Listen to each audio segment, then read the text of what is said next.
আসসালামু আলাইকুম। আজকে সকালবেলা এলাম আঁশ কিনার লাগে। শামীম ভাই আঁশ কিনবো। আঁশের কিলো হইলো আপনার ৯৫,০০০ কি।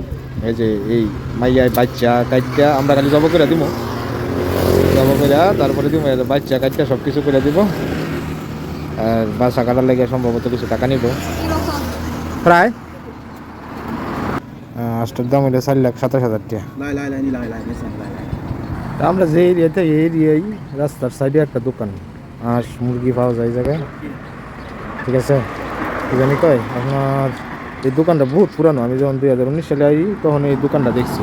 তো আর ওই যে দেখা যাইতেছে ওই দোকানটা এই দোকানটার পরে ওই দোকানটা হয়েছে। ওই যে এরা আস দুজনে আর বাঁচতেছে, এরা বাচ্চা মাচ্চা সব কিছু ইয়া করে দেয় কি এই জায়গাটা কিছু এক্সট্রা টাকা নেয় সাথে।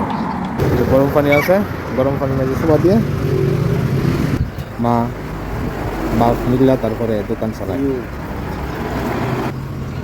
এখন তো হবে কিছুক্ষণের ভিতরে ৮টা বাচ্চা পাইবে। বাচ্চা একবারে পিস পিস করে নিয়ে যাবো এই জায়গাতে।